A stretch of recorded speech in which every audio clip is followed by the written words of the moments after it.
தீபம் இயற்கை டிவி உறவுகளுக்கு வணக்கத்தை தெரிவித்துக் கொள்கிறோம்.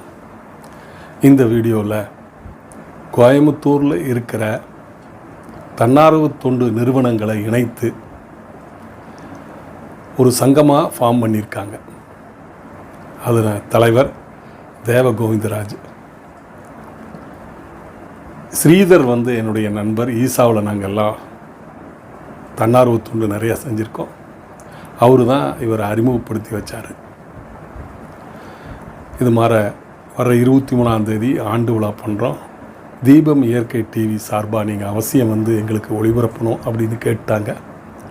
நம்ம நோக்கமே இதுபோல் தன்னார்வ தொண்டு செய்கிறவங்க, சிறந்த கலைஞர்கள், நல்ல ஆன்மீக செயல்களை போடுறதுக்கு தான் நம்ம தீபம் இயற்கை டிவி உங்களுடைய ஆதரவோடு சிறப்பாக நடந்துட்டுருக்கு.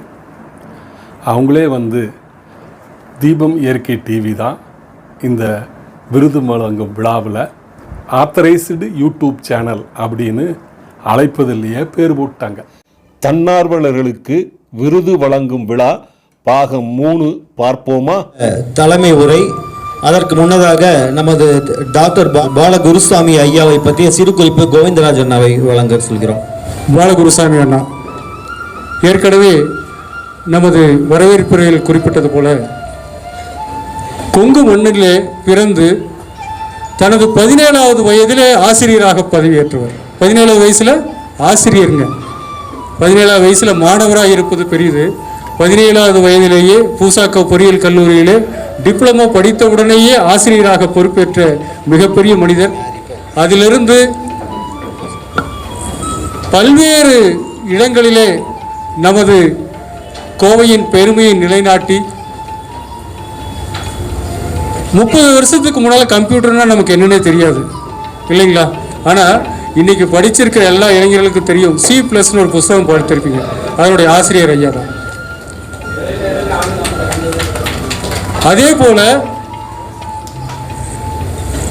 கம்ப்யூட்டர் அப்படிங்கிறது இங்கே இருக்கிற முக்கால்வாசி அரசியல்வாதிகளுக்கு தெரியாத நேரத்தில் ஹைதராபாத்தில் முதல் சூப்பர் கம்ப்யூட்டரை அறிமுகப்படுத்தி அந்த சட்டசபையிலே அறிமுகப்படுத்தியவர் பாலகுருசாமி அண்ணா.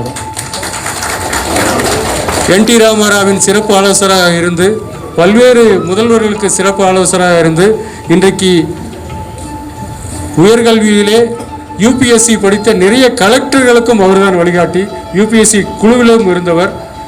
தமிழ்நாட்டில் இருக்கிற பல்வேறு பல்கலைக்கழகங்களில் இருக்கின்ற துணைவேந்தர்கள் யார் என்று கேட்டால் தேர்வு கமிட்டியாளர் அண்ணன் தான். இதில் எல்லாத்திலையும் சிறப்பம்சம் என்னென்றால் கரைபடியாத தேர்வாளர் அப்படிங்கிற ஒரே பட்டம் அவருக்கு. எவ்வளவு விஷயம் நடந்தாலும் அதில் ஒரு சின்ன அழுக்கு இருக்குன்னு சொல்லுவாங்க. ஆனால் பெருமையோடு செல்வேன், நமது சிறப்பு விருந்தினர் எனது அண்ணா பாலகுருசாமி அவர்கள் கரைபடியாத கடமைக்கு சொந்தக்காரர். இதோ அவரது கரங்களால் நாம் விருது வாங்குகிறோம் என்பது நமக்கு பெருமை. அன்னார் அவர்கள் இப்போது 3 மாநிலங்களின் ஆளுநராக இருக்கின்ற CP ராதாகிருஷ்ணன் அவர்களுடைய உயர்கல்வி ஆலோசகராகவும் இருக்கிறார். ஜார்க்கண்ட் மாநிலத்திலே தமிழகம் போல கல்வியிலே மிகப்பெரிய சிறந்த மாநிலமாக மாற்ற வேண்டும் என்கின்ற கடுமையான படியில் இருக்கிறார். அதுதான் முக்கியமான விஷயம். இழுக்க தவளை மாதிரி அங்கே கீழே இழுத்துட்டே போவாங்க. அந்த இடத்துல அவர் கல்வி ஆலோசகராக இருக்கார். அன்னார் அவர்களை தலைமையை ஆற்றுமாறு அன்போடு கேட்டுக்கொள்கிறேன்.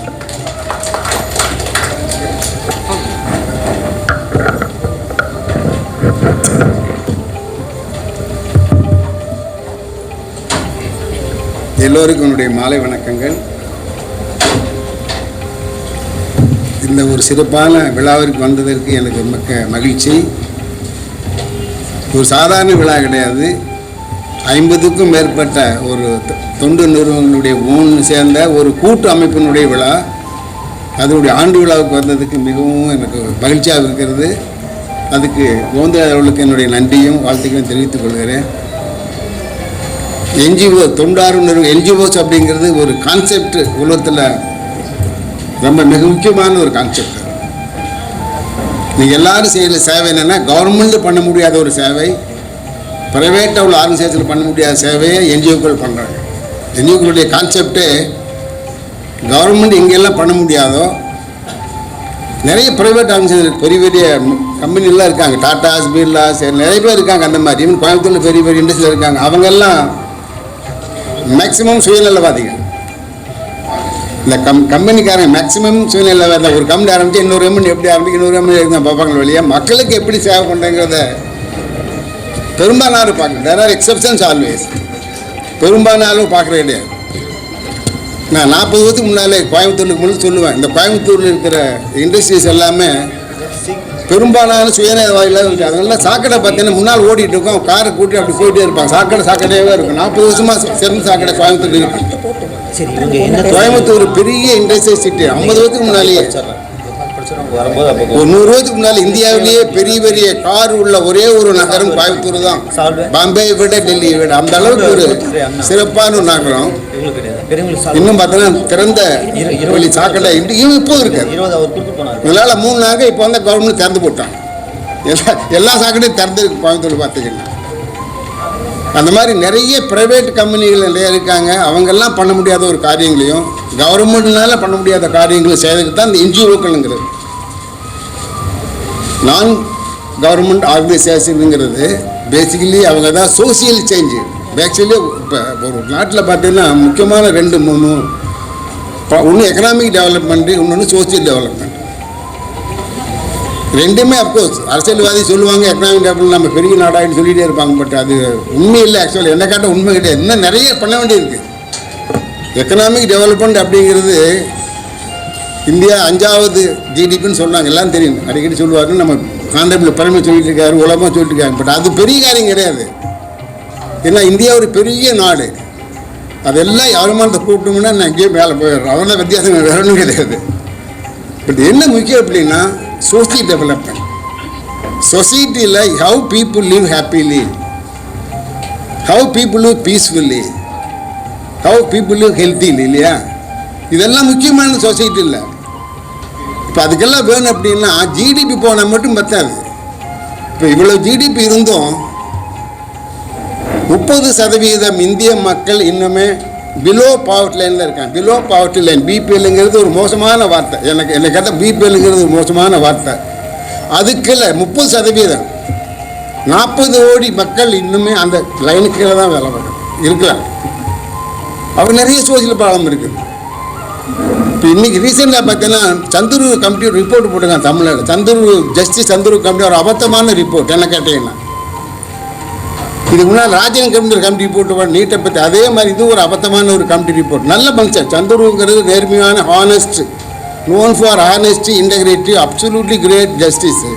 பட் ரிப்போர்ட் பார்த்தீங்கன்னா இது எதுக்காக ரிப்போர்ட்னா ஜாதி பேதங்கள் ஒழிக்கணும். ஆமாம், கிளாஸ் ரூமுக்குள்ள முதல்ல சொசைட்டியில் ஒழிக்கணும் இல்லையா? சின்ன குழந்தைகளோட போய் ஜாதி பற்றி பார்த்தான்னு சொல்லி அவன் மனசை புண்படுத்துறதை விட அப்பா அம்மாவோட சொல்லணும். சொசைட்டியில் மாற்றணும். ஜாதி வேண்டாம், பேர் வேண்டாம், ஜாதி மத பேர் வேண்டாம் இருக்கணுங்கிறத சொசைட்டியில் மக்களுக்கு முதல்ல சொல்லணும். அதை விட்டுட்டு கிளாஸ் ரூமுக்குள்ள இது ஒரு மோசமான ஒரு ரிப்போர்ட்டை நான் கருதுனேன். அது என்ன தமிழ்நாடு கவர்மெண்ட் எப்படி பண்ணணும்னு தெரியாது. அது ஒன் சைடாக இருக்குது. அது ரிப்போர்ட்டை பார்த்தீங்கன்னா ஒன் சைடு. அது எனக்கு ஆச்சரியமாக இருந்துச்சு. ஒரு ஒரு ஒரு முக்கியமாக நல்ல ஜஸ்டிஸ் இந்த மாதிரி ஒரு சைட் கொடுக்காங்க. எனக்கு ஒரு ஆச்சரியமாக தான் இருந்தது. நோக்கம் நல்ல நோக்கம், அருமையான நோக்கம். ஜாதி மதம் இருக்கக்கூடாது, ஜாதி பற்றி இருக்கக்கூடாதுன்னு அருமையான நோக்கம். ஆனால் என்ன சொல்லார், ஜாதி உள்ள பேர் ஸ்கூல் நேம் இருக்கக்கூடாது. இங்கே ஒரு ஸ்கூல் பார்க்க ராமசாமி நாயக்கர் ஸ்கூல் இருக்குது, தியாகி அவர். அதை போய் மாற்ற முடியுமா? அதே மாதிரி நிறைய நாடார் சமுதாயம், கவுண்டு சமுதாயம், எல்லா சமுதாயத்திலையும் அவங்க பெரிய பெரிய ஆளுங்க நிறைய சேரிட்டிஸில் பில்டிங் கட்டி ஸ்கூல் கட்டி அவங்க பேர் போட்டுருப்பாங்க. மூலியார்னு வரும், ஐயன் வரும், நாயுடுன்னு வரும். அதெல்லாம் மாற்றணும்னு சொல்கிறாரு. இதெல்லாம் நடக்காத காரியம், இதெல்லாம் தேவையில்லாதது. இதெல்லாம் ஒரு மோசமான ஒரு முன்னுதாரணமாக இருக்குது. நான் என்ன சொல்கிறேன்னா சொசைட்டியில் இந்த மாதிரி ஏன் இந்த கமிட்டி அப்பாயின்ட் பண்ணாங்க? சொசைட்டியில் உள்ள ப்ராப்ளம் அதை சால்வ் பண்ணக்காண்டி அப்பாயின்ட் பண்ணியிருக்காங்க. பட் சால்வ் ஆகாது. இந்த கமிட்டி ரிப்போர்ட் அமளி பண்ணனால சால்வ் ஆகாது, பிரச்சனை அதிகமாகனு என்னுடைய நம்பிக்கை. இந்த மாதிரி சொசைட்டியில் நிறைய ப்ராப்ளங்கள் இருக்குது. இது கவர்மெண்ட்டால் பண்ண முடியாது. எந்த கவர்மெண்ட் உலகத்தில் இங்கே மட்டும் கிடையாது, ஈவன் உலகத்தில் வெளியே முன்ன நிறைய வளர்ந்த நாடுனால அமெரிக்கா கூட கவர்மெண்ட்னால் பண்ண முடியாத நிறைய என்ஜிஓஸ் பண்ணிகிட்டு இருக்காங்க. நிறைய NGOs, health care, education, climate change, environment, இந்த மாதிரி நிறைய ஏரியாவில் நிறைய என்ஜிஓக்களில் நிறைய கான்ட்ரிபியூட் பண்ணி ஒரு ஒரு உலகத்தில் ஒரு சமுதாயம் முன்னேறணும் அப்படின்னா என்ஜிஓக்களுடைய கான்ட்ரிபியூஷன் ரொம்ப ரொம்ப முக்கியம். அவங்க தான் சோசியல் சேஞ்ச் ஏஜென்ட்னு சொல்லுவாங்க. ஆக்சுவலாக NGOs are change agents of in society. சொசைட்டியில் என்னென்ன பிரச்சனை இருந்தாலும் மாரி இப்போ நிறைய பேர் பாருங்க, நிறைய முதியோர்கள் நடத்திட்டு இருக்கீங்க, நிறைய பேர் ஆர்பன் ஸ்கூல் நடத்திட்டு இருக்கிறீங்க, நிறைய பேர் டியூஷன் பண்ணிருக்காங்க ஸ்கூலுக்கு ஆஃப்டர் ஆஃப் கிளாஸ் டயத்தில். இந்த மாதிரி நிறைய பேர் பாரு, இந்த மாதிரி ஆயிரம் கோடிக்கணக்கான மரம் நட்டுருக்காரு. தென்மண்டியில் இருந்து ஒரு மரம் நட்டுட்டு இருக்காரு. இன்னைக்கு மரம் நட்டுங்கிறது முக்கியமான காரியமாக போச்சு. நம்மளால் மரம் விளையாட்டு நினச்சிட்டு இருந்தோம், மரம் சும்மா மரத்துக்கு நடணும் அப்படின்ட்டு. இந்த தமிழ்நாட்டில் பார்த்தோன்னா மொத்த பரப்புலேயே ஆக்சுவலாக 33% ஃபாரஸ்ட் இருக்குன்னு ஒரு ஒரு கணக்கு. அது இப்போ இருக்குது 22 இருக்குது. இன்னும் நிறைய மரங்கள் நடணும். அப்போ தான் இப்போ டெம்பரேச்சர் பாருங்களேன். இப்போ நான்லாம் ஸ்டூடெண்ட்டாக இருக்கும்போது பிஹெச்டி டெக்னாலஜியில் ஃபேனே பார்த்தது கிடையாது. நான் ஃபேனே பார்த்தது கிடையாது. இப்போ ஃபேன் இல்லாமல் இருக்கவே முடியாது. இப்போ ஃபேனை விடுங்க, ஏசி. அந்த மாதிரி ஒரு கிளைமேட் சேஞ்சு மாறிடுச்சு. அது காரணம் என்னென்னா எல்லாத்தையும் மரம் வெட்டணும். டெவலப் பண்ணிக்கிற காரணத்தில் மரம் கொஞ்சம் பேர் வெட்டினாங்க, கொஞ்சம் பேர் என்கரேஜ் பண்ண மரம் வெட்டினாங்க, கொஞ்சம் பேர் ஃபாரஸ்ட்டு பூரா ஆர்கியூ பண்ணிட்டானுங்க. குளத்தில் தான் கவர்மெண்ட் கலெக்டரேட்டே குளத்தெல்லாம் கட்டுறோம். நிறைய டீட்டில் பார்த்தீங்கன்னா கலெக்டரேட்டு குளத்தில் கட்டுவோம். இப்போ கோயம்புத்தூர் பார்த்தீங்கன்னா பஸ் ஸ்டாண்ட்ஸ் போட்டுருக்கு இல்லையா, அந்த குளத்தெல்லாம் கட்டியிருப்போம். கவர்மெண்ட்டே ஆக்குபை விடுது இல்லையா. இந்த மாதிரி நிறைய பண்ணிட்டு இருக்கேன் கவர்மெண்ட். அதனால தான் இந்த சோசியல் ஆர்கனைசேஷன் என்ஜிஓஸ் தான் இது எல்லாம் வெளிக்கொண்டு வந்து மக்களுக்கு ஒரு விழிப்புணர்வு ஏற்றி கவர்மெண்ட்டுக்கும் விழிப்புணர்வு கொண்டு வரணும். இப்போ கவர்மெண்ட் பண்ணவே மாட்டோம். இப்போ அவருக்கு ஒரு விழிப்புணர்வு கொண்டு வரணும்னா அந்த என்ஜிஓக்களாலாம் முடியும். தனிமையில் முடியாது. ஏன்னா தனிமையில் பண்ணாலும் உடனே டாக்ஸி எடுத்துருவாங்க, ஏதாவது கல் எறிவான், கடைசியில் காரை உடைப்பான், எல்லாம் அது மாதிரி பண்ணுவாங்க. தனிமண்டல் பண்ணுறது ரொம்ப கஷ்டம்.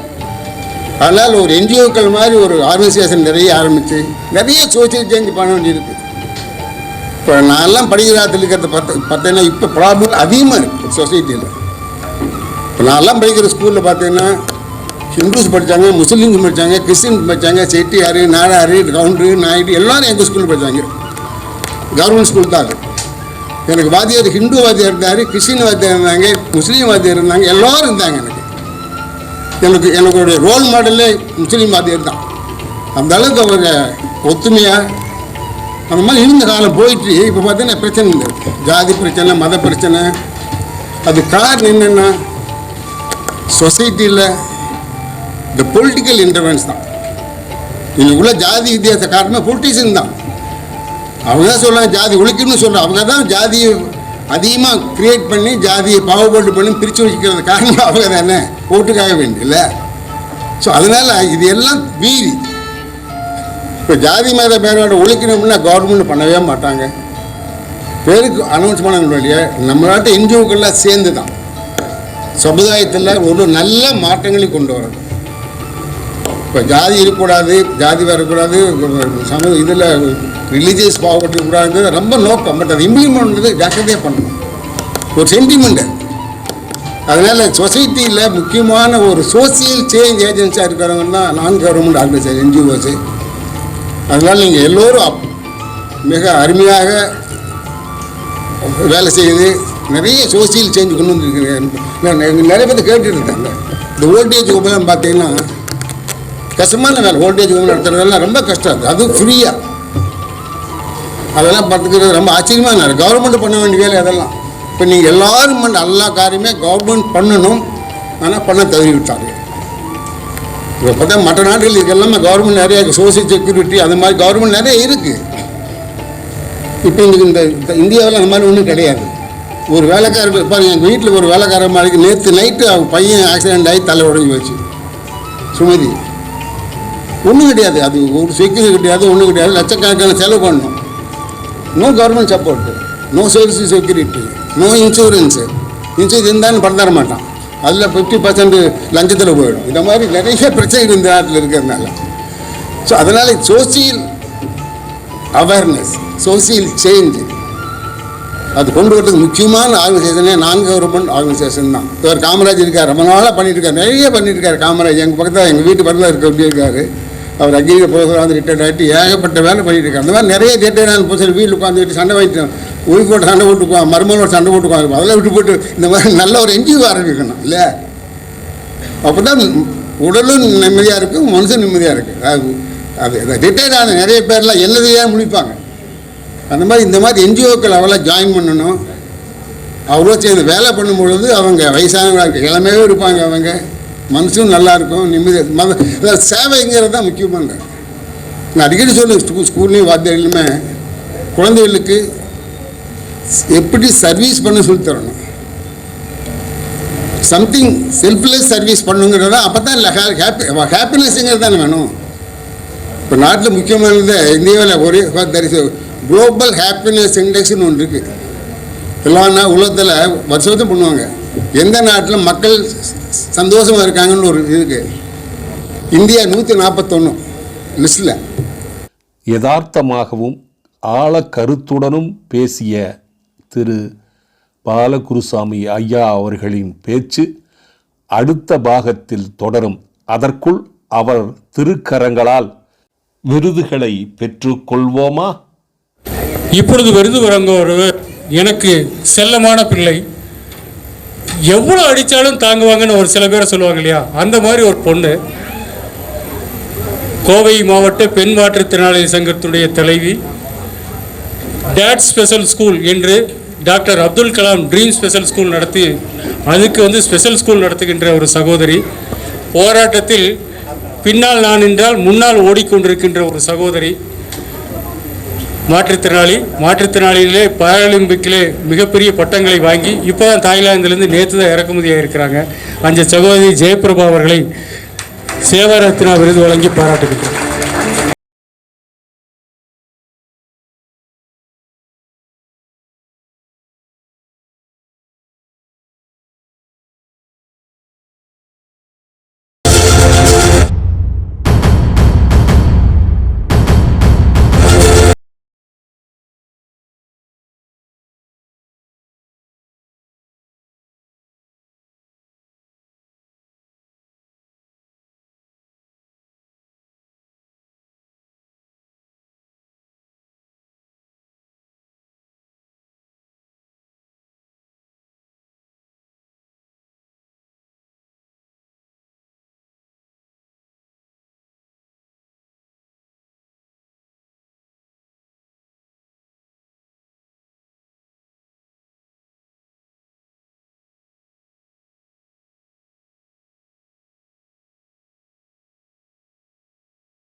ஸ்ரீ சாயி நூற்றாண்டு அறக்கட்டளையைச் சார்ந்த திரு சண்முக சுந்தரம்.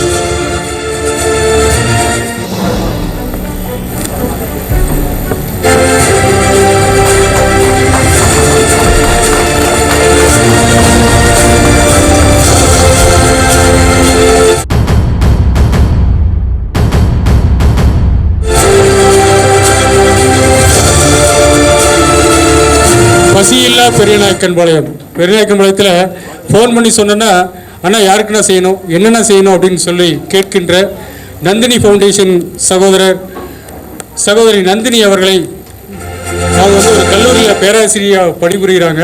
அதுபோக அவங்க கணவரை சேவை செய்வதற்காக அனுப்பித்து கொண்டே இருக்கிறார்கள். அந்த சகோதரியை விருது வாங்க வரும்போது அன்போடு கேட்டுக்கொள்கிறேன். நந்தினி வாங்க.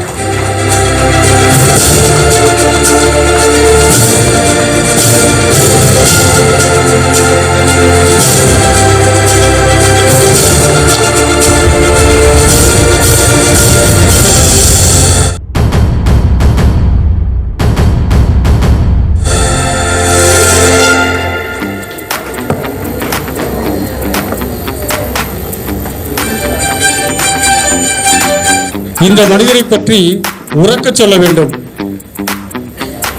நமது ஐயா பாலகுருசாமி அவர்களால் காந்தி கிராம பல்கலைக்கழக துணைவேந்தர் பதவிக்கு பரிந்துரைக்கப்பட்டவர். விவசாய பல்கலைக்கழகத்திலே பேராசிரியராக பணிபுரிந்து இன்று பல்வேறு சமூக நல பணி திட்டங்களிலே செயல்பட்டு கொண்டிருக்கின்ற காமராஜ் அவர்களுக்கு சேவாரத்னா விருது கொடுப்பதில்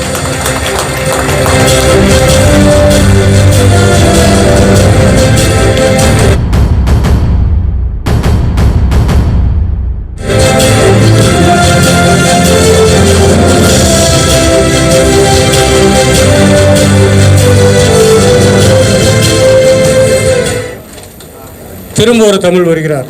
முதியோர் இல்லம் நடத்துவது கடினம் என்று நமக்கு தெரியும். இளம் வயதிலேயே தனது தாய் தந்தையரையே பார்த்து கொள்ளாத இந்த நேரத்திலே முதியோர் இல்லம் நடத்துவதற்காக முன்வந்திருக்கின்ற தமிழ் அமுதன் அறக்கட்டளையினுடைய நிறுவனர் தமிழ் அவர்களை சேவாரத்ன விருது கொடுத்து பாராட்டுவதில் டிடிஎன்எஸ் பெருமகிழ்ச்சி அளிக்கின்றது.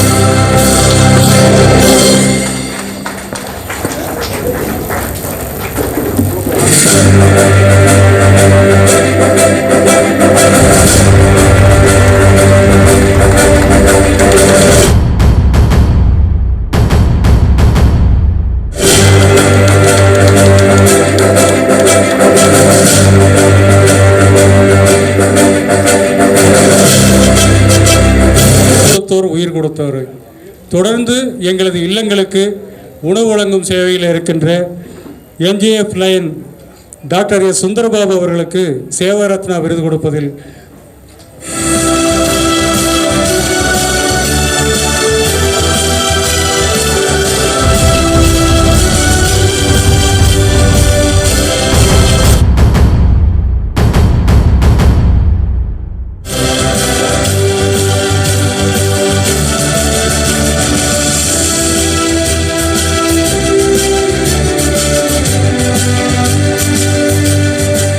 இப்பொழுது அறிமுகப்படுத்த இருக்கின்ற சகோதரி ஒரு 600 குடும்பங்களுக்கு தலைவி.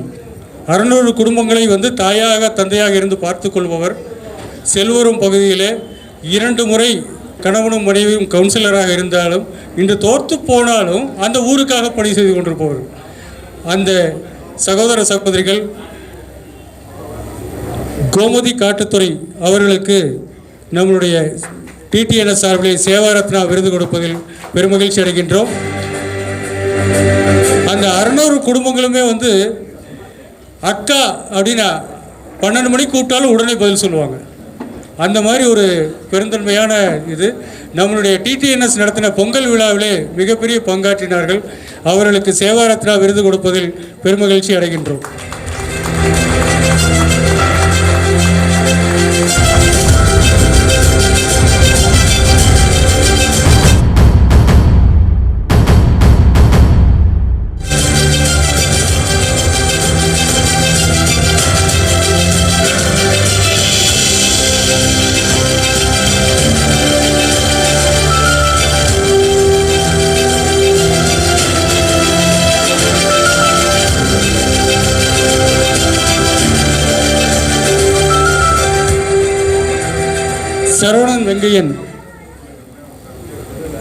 சரவணன் வெங்கையன் அவர்களுக்கு சேவாரத்னா விருது கொடுப்பதில் பெருமகிழ்ச்சி அடைகிறோம். அவர் சார்பாக சகோதரி அவர்கள் இந்த விருதை பெற்றுக்கொள்வார்கள்.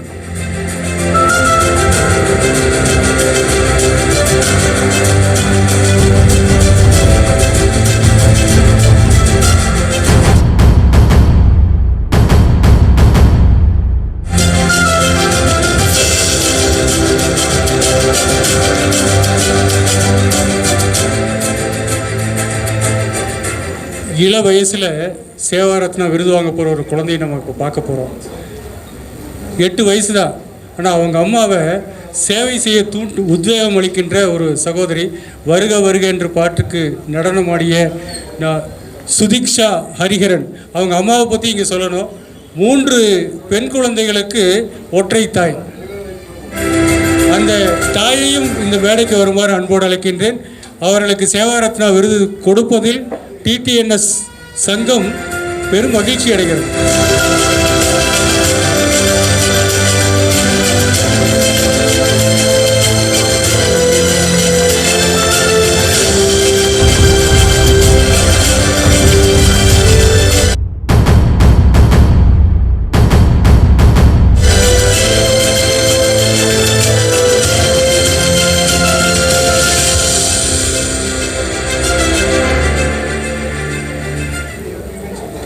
அன்பு மலர் மாற்றுத்திறனாளிகள் நல மையம் மேட்டுப்பாளையத்திலே மாற்றுத்திறனாளிகளுக்காக ஒரு இல்லம் நடத்தி மிகப்பெரிய சேவையாற்றி கொண்டிருக்கின்ற ராபின் நாகராஜ் அவர்களுக்கு சேவாரத்னா விருது கொடுப்பதிலே டிடிஎன்எஸ் சங்கம் பெருமகிழ்ச்சி அடைகிறது. உங்களுடைய வேகத்தை விரைந்து காட்டுங்கள் நாகராஜ். ராபின் சீரு.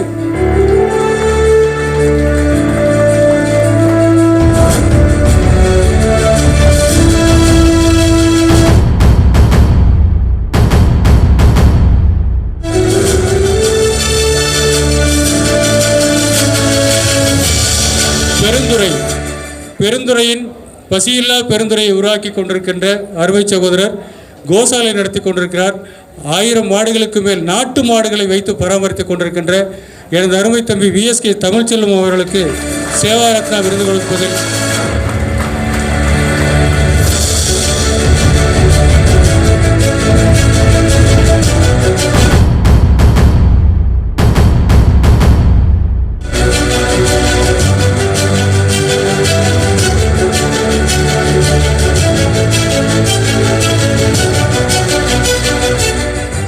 கோவை பகுதியிலே பசியில்லா சமுதாயத்தை உருவாக்க என்னோடு இணைந்து பணிபுரிந்து கொண்டிருக்கின்ற ஆதிகுரு அறக்கட்டளையுடைய திருமுருகனார் அவர்களுக்கு சேவாரத்னா விருது கொடுப்பதில் பெருமகிழ்ச்சி அடைகின்றோம்.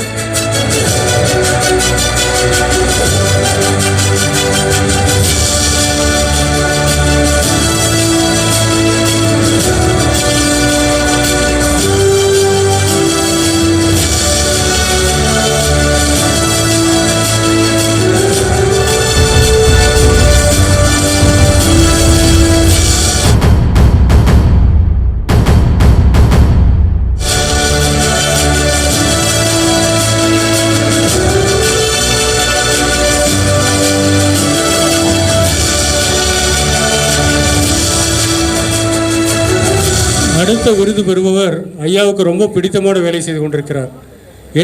அவர் என்ன வேலை செய்கிறார்னா, சயின்ஸை இந்த காலத்து குழந்தைகள் மறந்துட்டாங்க. எல்லாருமே கம்ப்யூட்டர்னு போயிட்டே இருக்காங்க.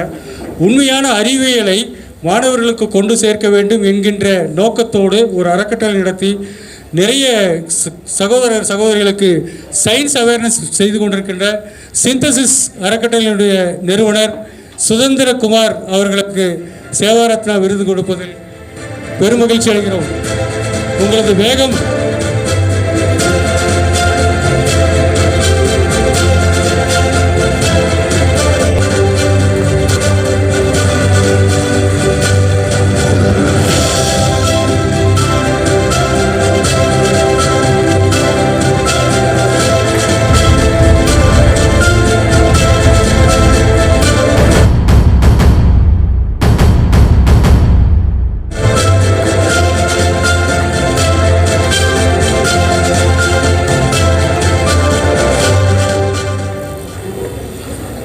குழந்தைகள் இல்லம் நடத்துவது கடினம். அந்த குழந்தைகளை வைத்து சர்ச் ஆஃப் கிறிஸ்து சில்ட்ரன்ஸ் ஹோம் நடத்துகின்ற ஜே மானுவேல் அவர்களுக்கு சேவாரத்னா விருது கொடுப்பதில் TTNS சங்கம் பெருமகிழ்ச்சி கொடுக்கிறது. கடந்த 10 வருடமாக தொடர்ந்து நம்மோடு பயணித்து வருகின்ற ஜே மானுவேலை பாராட்டி இந்த விருதினை வழங்குகிறோம்.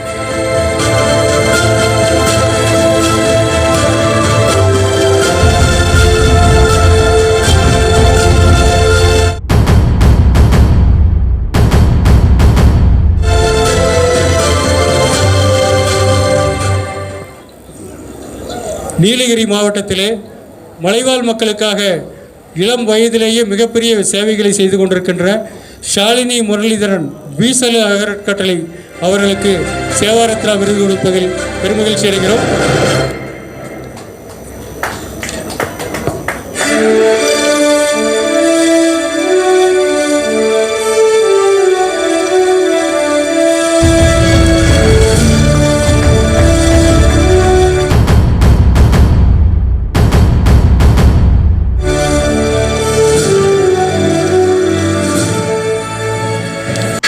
தன்னார்வ தொண்டு நிறுவனங்கள் நடத்தும் விருது வழங்கும் விழா பாகம் 4 தொடரும். வழக்கறிஞர் மற்றும் எழுத்தாளர் என பன்முகத்தன்மை கொண்ட பாலகிருஷ்ண நாயுடு பீளமேட்டின் முதல் பட்டதாரி. நவஇந்தியா குழுமத்தில் பொது மேலாளராக பணிக்கு சேர்ந்தார். பிரபலமான நாவல்களை எழுதுவதற்கான வாய்ப்பை இது அவருக்கு வழங்கியது. பவானிசாகர் அணைக்கட்டு போது நீரில் மூழ்கிய வரலாற்று சிறப்புமிக்க டனாயக்கன் கோட்டை பற்றிய நாவல் அவரது மகத்தான பணிகளில் ஒன்று.